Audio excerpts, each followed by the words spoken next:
Good afternoon, everyone. A very warm welcome to one and all present here. Myself, Ritba Rashid from class 9, and today I have very much pleasure to get a chance to present a presentation on the topic cell, the fundamental unit of life. Firstly, we will discuss about the discovery of cell. Like how was the cell discovered, who discovered cell, and when was the cell discovered. So let's start.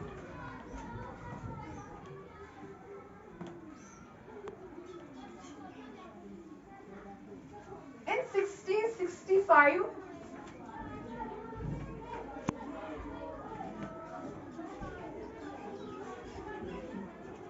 Robert Hooke observed a slice of cork. Cork is a substance which comes from the bark of a tree. Through his self-designed microscope, he observed the slice of cork. And as a result, he found structures that were like the compartments of a honeybee comb. और उन्हीं structures को उसने नाम दिया cells का. Cell is basically a Latin word which means a little room.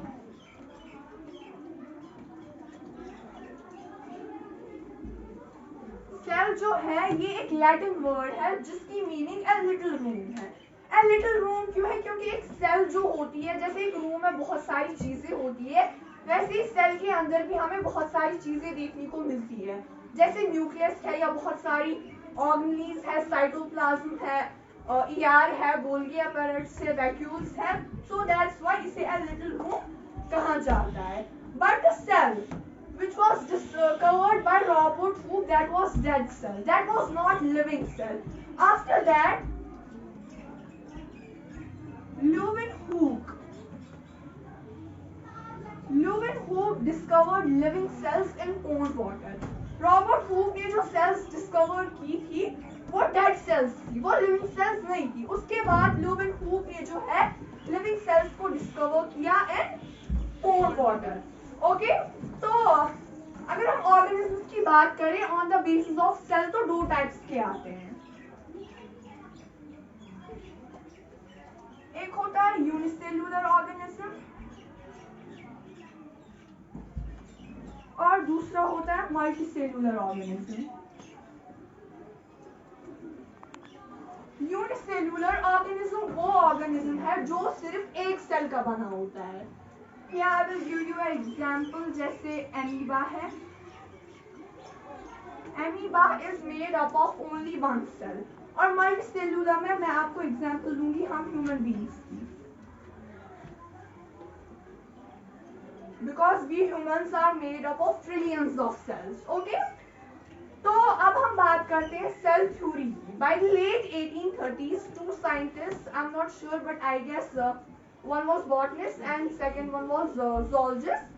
और उनके जो नाम थे, एक का नाम शील्डन था जो कि शायद से बॉटनिस्ट था और शिवन जो कि zoologist था. उन्होंने जो है लेट 1830s में सेल थ्योरी दी. सेल थ्योरी में उन्होंने दो बातें कही.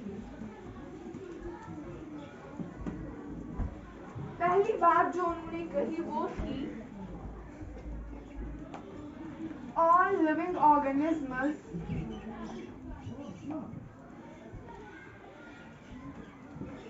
are made up of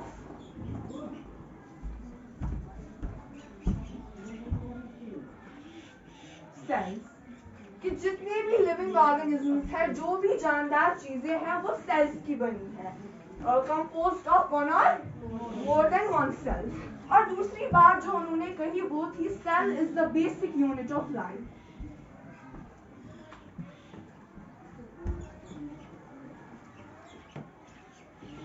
ये दो बातें थी जो उन्होंने सेल थ्योरी में कही थी. पहली ये कि all living organisms are composed of one और मोर सेल्स, और दूसरी ये कि cell is the basic unit of life. कि जो सेल है ये बेसिक यूनिट ऑफ लाइफ क्यों है? क्योंकि इसी से हमारा वजूद है.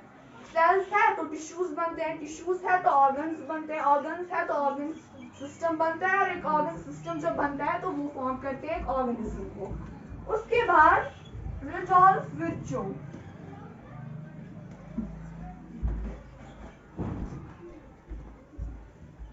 जो कि एक और साइंटिस्ट था.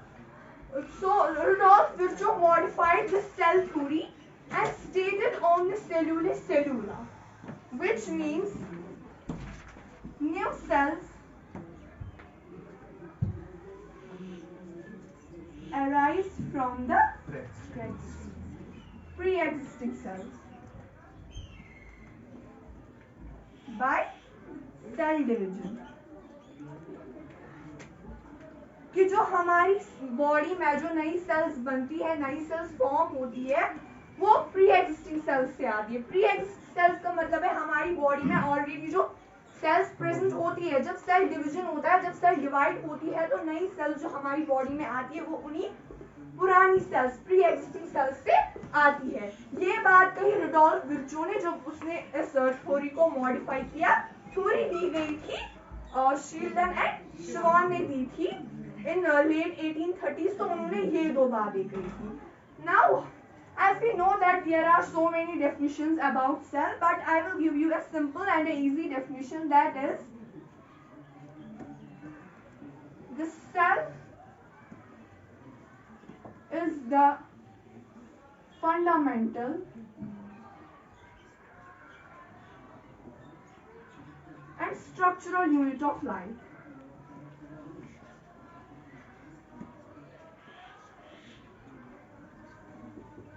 The cell is the fundamental and structural unit of life. इसे हम structural unit of life क्यों कहते हैं? क्योंकि as I already told you in the beginning कि cell जो है ये basic unit of life है, जिससे कि हमारा origin है. तो एक body का जो structure होता है वो उसकी cells से ही बनता है. जिसकी जैसी cells होंगी उसका structure ऐसा बनेगा. Like